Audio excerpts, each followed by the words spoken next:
Ya, karena memang pada dasarnya 60% keberhasilan bisnis pertama adalah kegagalan. Maka habiskanlah masa gagalmu dan nikmatilah masa suksesmu gitu. Bisnis yang bagus adalah bisnis yang dikerjakan, bukan bisnis yang ditanyakan. Bisnis yang dimulai dari yang kecil, dari sekarang. Kita jangan menjual produk. Kita harus menjual value, nilai lebih. Kita harus punya alasan kenapa konsumen kita wajib kita paksa ke sini, kayak gitu. Kita harus punya nilai lebih. Kalau kami itu punya konsep inovasi atau mati. Hidup tidak cukup beradaptasi, harus ada inovasi, kalau perlu revolusi, melawan pakem-pakem yang ada. Kalau misalnya omset kita mau luar biasa, kita jangan yang biasa-biasa aja. Seperti itu.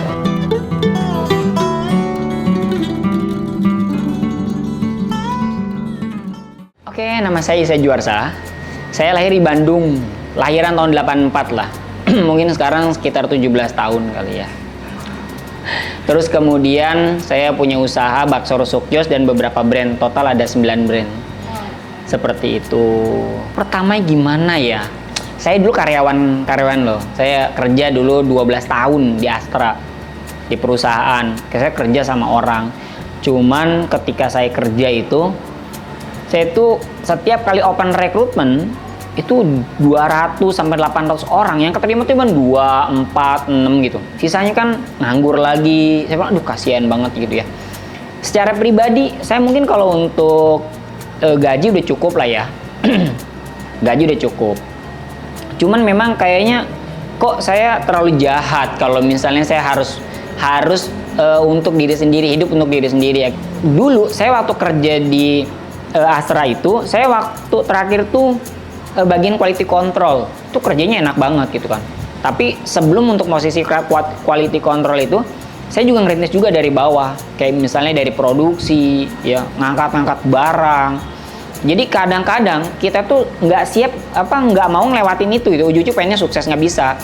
Kita tidak bisa menjadi bos yang baik kalau kita belum menjadi karyawan yang baik, teman-teman. Akhirnya saya punya keinginan, minimal saya bermanfaat buat 10 orang. Saya buka usaha tuh. Dari pertama sebelum kuliner saya buka tambal ban. Saya buka gerobak, ya gerobak tambal ban pinggir jalan itu. Ada 5 gerobak. 1 minggu, 2 minggu bagi hasil bagus. Minggu ketiga gerobaknya hilang. Tinggal 1 doang. Terus kemudian aksesoris, handphone. Banyak tuh yang ngambil kan, teman-teman kerja banyak ambil. Banyak juga yang nggak bayar. Kayak gitu, jadi suka dukanya banyak juga sih. Dulu tuh saya selain punya semangat, pengen punya manfaat, pengen punya karyawan sebenarnya dulu. Saya nggak mikirin untung ya, saya pengen punya karyawan aja dulu. Itu keinginan yang membuat saya untuk berani keluar dari perusahaan.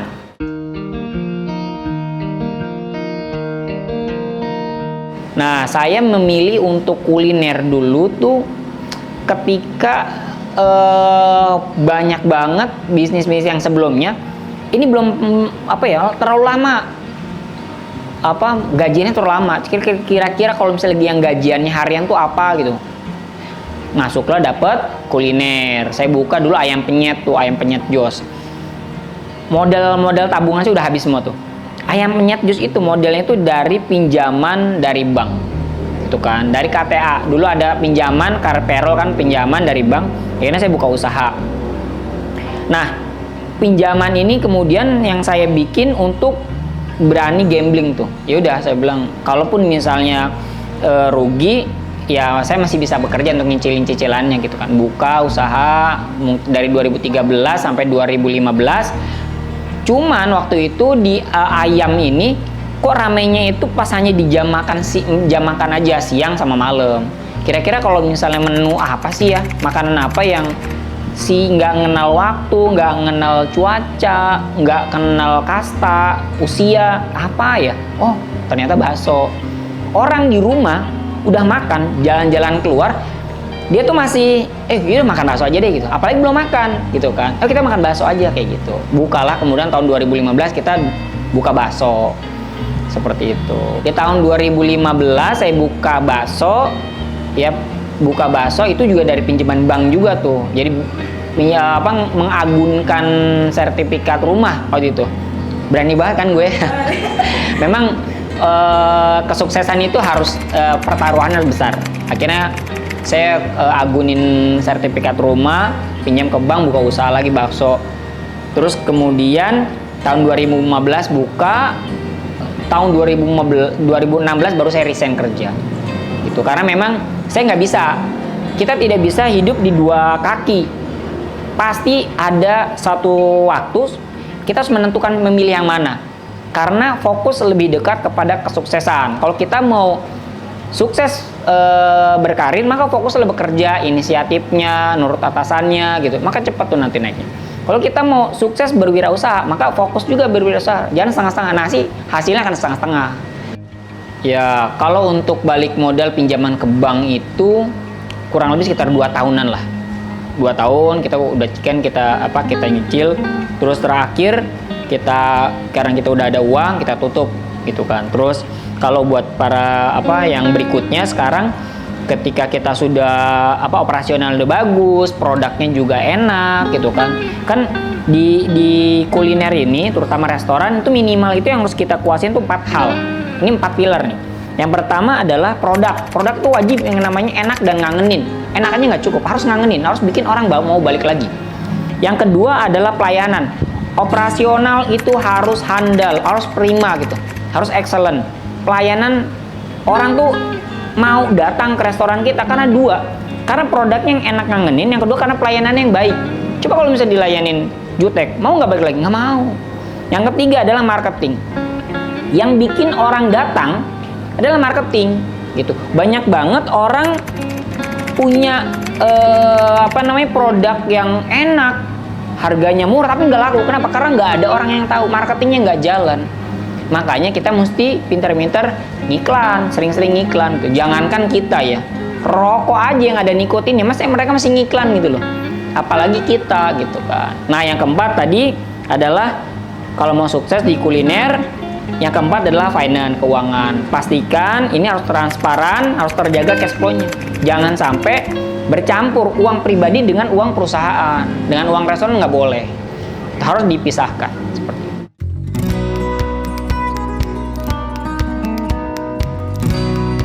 Itu waktu pas si bakso ini buka, terus akhirnya bisa terkenal kayak sekarang, viral kan? Itu gimana pas akhirnya bisa viral? Wah, pertanyaan bagus banget. Jadi gini, beda kakak-kakak, beda orang dulu sama orang sekarang. Orang dulu sebelum makan berdoa. Kalau orang sekarang sebelum makan foto, story gitu kan, foto. Nah, yang di foto itu biasanya ada 2. Satu adalah karena tempatnya yang instagramable, yang kedua adalah karena produknya. Karena apa? Karena sekarang nih anak-anak sekarang itu mereka hidup di 2 alam. Dunia nyata sama dunia maya. Dunia nyata butuh konsumsi perutnya. Dunia maya butuh konsumsi buat story-nya. Jadi poinnya adalah kita jangan menjual produk. Kita harus ngejual value, nilai lebih. Kita harus punya alasan kenapa konsumen kita wajib kita paksa ke sini, kayak gitu. Kita harus punya nilai lebih. Nah, di Bakso Resok Jos ini kita ngambil konsepnya anak muda tuh. Karena pada dasarnya anak-anak sekarang itu hidup di 2 alam. Satu di dunia maya, yang satu lagi di dunia nyata. Di dunia nyata mereka butuh konsumsi perutnya, di dunia maya mereka butuh konsumsi story-nya. Seperti itu. Kalau misalnya kita jual bahan bakso biasa aja, maka target market kita adalah 3 km. Tapi kalau misalnya kita jualan value, jualan nilai, kita ngasih nilai lebih, maka target market kita bisa jauh lebih luas, lebih lebar. Mungkin bisa 5 sampai dengan 15 km. Kita harus bisa memaksakan konsumen, itu harus ada alasan yang kuat kenapa dia mau ngelewatin beberapa kompetitor larinya ke kita. Kita harus punya alasan di situ. Sehingga kita bisa tetap eksis, kita bisa tetap rame ketimbang dari kanan kiri. Seperti itu. Karena memang penting banget branding, Kak. Jadi branding itu orang tuh gini. Misalnya ada produk nih ya, satu. Ini kopi biasa aja. Tapi yang satu dia nge-branding bahwasannya lu tuh kalau misalnya ngopi di gue, lu tuh kayak orang eksekutif, orang keren, orang kaya gitu kan. Itu rasanya HPP-nya sama, tapi harga jualnya berbeda gitu loh. Nah, tadi saya bilang kita saatnya bukan lagi ngejual produk, tetapi jualah value sehingga omsetnya, profitnya itu bisa jauh lebih tinggi.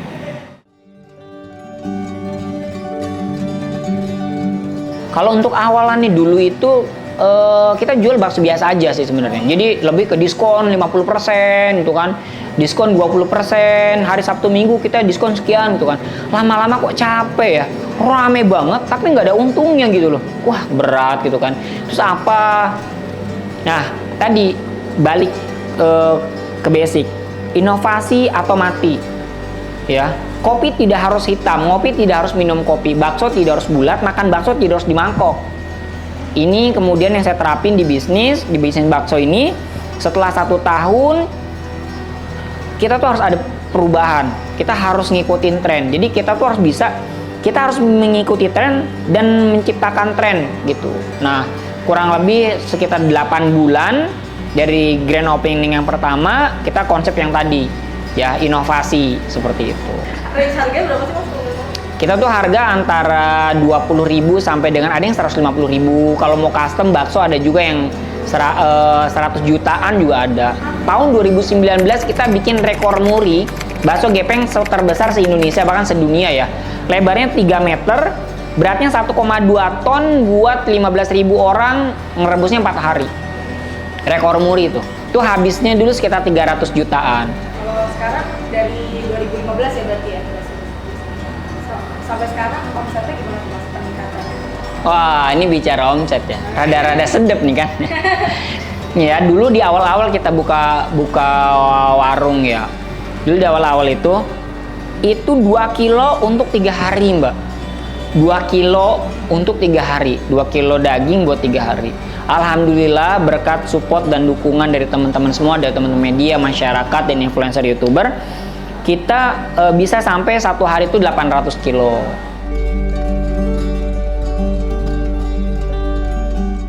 Nah, ini buat teman-teman tipsnya nih, kalau misalnya pengen inovasi produk, kita nggak punya dana buat R&D gitu ya. Kalau saya sih alhamdulillah sekarang udah punya chef, udah punya tim R&D sendiri, konsultan sendiri gitu kan. Tapi kalau misalnya yang awal-awal, gini aja nih, nanti kasih tahu karyawannya. Anak-anak, tolong buatin menu baru ya. Kalau misalnya menunya enak dan laku di pasaran, saya kasih 500.000. Kalau misal menunya viral, saya kasih 2 juta. Saya yakin dari karyawan kan yang bersentuhan langsung dengan konsumen. Jadi dia tahu konsumen mau tuh apa kayak gitu. Nah, mereka kasih kebebasan seperti itu. Insya Allah mereka akan explore jauh lebih bagus daripada kita. Seperti itu. Waktu itu Mas Isa pakai cara kayak gini? Saya awal-awal pakai cara itu gitu kan. Jadi teman-teman mesti paham, mesti tahu produk kita apa, target market kita siapa, dan keinginan market ini apa. Kita tidak boleh memasakkan, oke, gue mau jualan ini, terserah konsumen tuh maunya kayak gimana, tapi gue mau ini, nggak bisa. Kita harus ngikutin produk kita apa. Nah, kalau tips dari saya, bakso Rusuk Kios ini target marketnya adalah 18 sampai 34 tahun. Dapat datanya dari mana? Lihat Instagram, buka insight-nya yang dibuka, kita bisa ngeliat datanya, follower kita tuh rata-rata usia berapa. Nah, di usia itu biasanya mereka tuh seneng apa, ya, seneng apa. Kita buka explore, itu biasanya di usia 18 sampai dengan 34 tahun, di produk-produk kuliner itu biasanya yang ada unsur cabe-cabean, banyak cabenya merah gitu kan. Yang kedua adalah ada unsur api, dibakar gitu kan, ada atraksi gitu. Yang ketiga adalah bentuknya ekstrim atau absurd gitu. Jadi sesuatu yang aneh, nyeleneh, kalau misalnya dia makan itu, gue pengen kayak siapa, jadi apa gitu kan. Lalu kemudian kalau misalnya dia posting, banyak yang komen, banyak yang lihat, itu dia senang banget gitu. Jadi memang pada dasarnya barang siapa yang ramai di dunia maya, insya Allah bakal ramai di dunia nyata, apapun itu.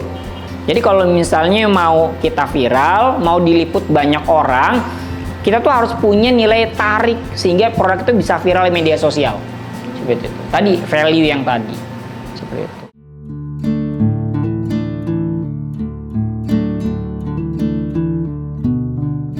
Titik terendah kita adalah ketika PPKM darurat. Itu orang kita nggak boleh mulangin karyawan karena akses pulang kampung jadi tutup.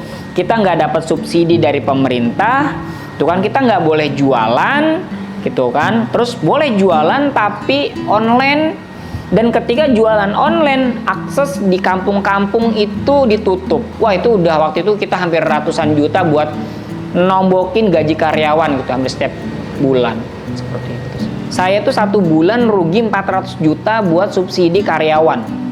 Jadi total 2 bulan tuh 800 juta lah ya. Itu udah liar ya tuh. Di bulan ketiga nih kalau misalnya begini, udah kita tutup aja gitu kan. Karena memang yaudah karyawan kita pulangin. Kan dia nggak boleh pulang.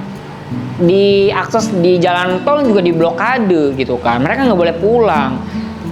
Mereka suruh diem di rumah, tapi kan mereka juga butuh makan, dan restoran itu nggak bisa jualan gitu loh. Ya udah, akhirnya rugi sekitar 800 juta lah gitu. Ada kas pribadi yang berulang pakai atau? Ya 800 juta itu kas pribadi. 800 juta itu dari kas pribadi gitu kan. Berarti sempat mau ini juga ya Mas, gulung tikar ya waktu itu? Kalau misalnya dibilang gulung tikar ya enggak sih sebenarnya. Saya tidak pernah berpikir negatif. Saya berpikirnya ini pasti akan selesai. Justru ketika saatnya tiarap, saya harus siap-siap untuk berlari. Sehingga ketika yang lain baru pandemi selesai, mereka baru mau berlari, saya udah di garis finish duluan seperti itu. Jadi kita mesti selalu mempersiapkan diri, memperbaiki diri, dan menyiapkan strategi untuk menuju masa depan yang kita tidak tahu besoknya itu akan seperti apa. Gimana tuh Mas akhirnya sampai bisa balik lagi lah, maksudnya turning point-nya tuh gimana? Ya, syukurnya itu 2 bulan ya PPKM darurat. Coba kalau misalnya 3 bulan mati udah. Udah. Ya, tapi memang pada dasarnya tadi kita tuh harus ada inovasi ya, harus bergerak. Teruslah berinovasi, teruslah bergerak hingga kelelahan itu lelah mengejar kita. Jadi ketika pandemi waktu itu, justru kita buka 8 cabang. Kenapa? Karena di saat pandemi banyak restoran yang tutup, tempatnya bagus, harganya murah. Akhirnya kita tuh bikin cabang di tempat-tempat yang bagus, dapat tempat-tempat yang bagus. Dan kita waktu itu kolaborasi dengan influencer. Ya, inovasi itu tidak harus melulu di produk. Inovasi itu bisa bagaimana cara kita ngejual, ya, bagaimana bentuknya produk, bagaimana cara penyajiannya, termasuk juga inovasi bagaimana cara kita kolaborasi dengan orang lain. Total saat ini itu ada sekitar 37 cabang di seluruh Indonesia. Saat ini cabang bakso Resukjus itu ada di Jabodetabek, Pamulang, terus kemudian ada di Bekasi, ada di Surabaya, Bandung, terus kemudian di Padang, Palembang, Bukit Tinggi, Pekanbaru, Cirebon, ya seperti itu. Dan insya Allah kita akan juga buat di luar negeri, di Sydney, Mekah, Jeddah, Madinah, seperti itu. Itu semua support dari pemerintah. Jadi memang saat ini teman-teman jangan pernah antipati dengan pemerintah. Siapapun nih tahun 2024 itu akan ada pilkada, pemilu, pilpres. Jangan pernah kita antipati dengan pemerintah. Siapapun yang terpilih, dukung. Saatnya kita, para pengusaha, pelaku UMKM, UKM, itu menggandeng pemerintah untuk mengembangkan bisnis. Karena mereka tuh punya banyak celah atau punya banyak cara untuk bisa men-scale up kita gitu loh. Nah, kita tinggal ngikutin aja, kita udah siap. Pemerintah punya program untuk mengembangkan UKM, mikro, kita udah siap orang lapangan. Mereka punya peluang, kita masuk jadi satu, mudah cepet.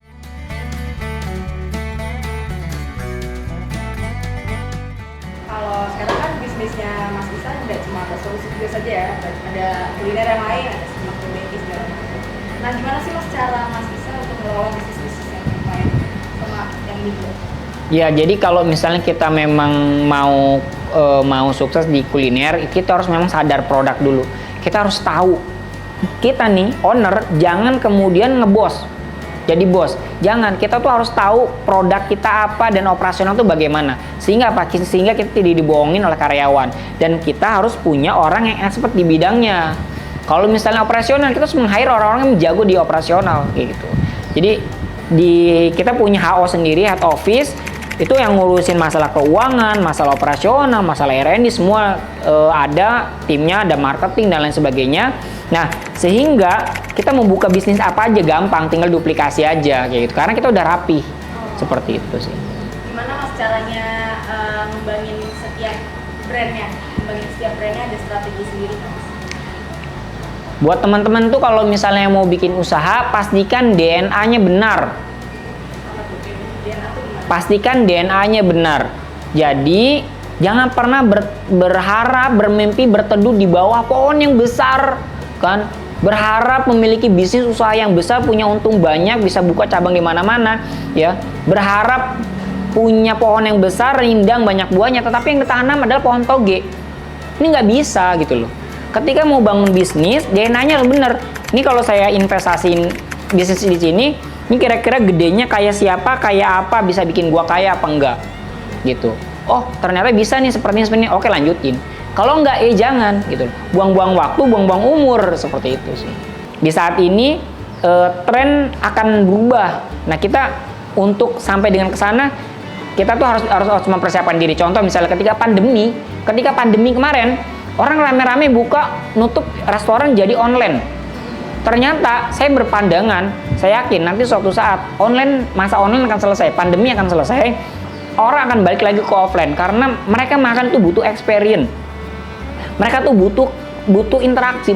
Pada dasar manusia ini kan makhluk sosial ya, butuh interaksi dengan orang lain. Nah, makan di tempat itu jauh lebih mereka butuhkan dan mereka cari. Gitu. Nah, ketika pandemi yang lain pada tutup, saya malah buka karena saya mempersiapkan itu gitu. Dan alhamdulillah prediksinya benar. Nah, nanti 2024 ada juga strateginya seperti itu. Jadi memang kalau misalnya yang saya baca teman-teman nih, kalau misalnya mau buka nanti, satu, utamakan low budget. Yang kedua, tempatnya terbuka. Yang ketiga, pelayanan cepat. Yang keempat, harganya murah. Ya nggak murah-murah banget gitu ya, tapi tetap bisa dinikmatin oleh middle low. Seperti karena irisan marketnya segmen C, middle low ini banyak banget gitu. Kalau misalnya nanti middle up, AA dan B, ini mereka tidak tersentuh tidak terganggu oleh pandemi, tapi mereka ini sedikit lebih banyak yang C gitu. Makanya kalau bisa ke depan buka bisnis kayak gitu, tempatnya bagus ya, nyaman, tapi investasinya rendah gitu. Nah, itu yang bikin balik modalnya cepet, seperti itu sih. Kalau untuk restoran low budget itu yang mungkin di bawah 1,5 miliar ya. Untuk restoran pembangunan itu 1,5 miliar. Kayak gitu. Kalau kadang-kadang nih kalau misal restoran besar tuh mungkin 2 sampai dengan 4 M gitu kan pembangunannya gitu kan. Nah, kalau untuk low budget ya mungkin atap aja, yang penting nyaman gitu kan, tapi tempatnya tetap bagus gitu kan. Kayak gitu. Terus kemudian pelayanan yang cepat, harganya murah, rasanya enak kayak gitu sih. Teruslah mengupgrade diri ya. Kita tuh harus selalu melihat peluang, jadi jangan sampai nanti kita dilindas oleh zaman. Kalau mau bisnis kita besar, mimpi kita juga harus besar. Kalau punya mimpi besar, bangun dan lakukan. Jangan tidur terus gitu loh. Ya. Teruslah berbuat baik hingga kita lupa cara yang berbuat jahat. Jadi kalau misalnya berbisnis ini kita bisa menciptakan lapangan pekerjaan, bisa memberikan kontribusi buat negara dengan pajak, itu kan berbuat baik ya. Udah lakukan aja itu terus, dan kita bisa melihat helikopter view, melihatnya dari atas. Owner itu harus bisa ngelihat nih bisnis ini kalau dijelasin itu arahnya kemana-kemana, nanti ujungnya di mana, akan seperti apa, kayak gitu, seperti itu kan.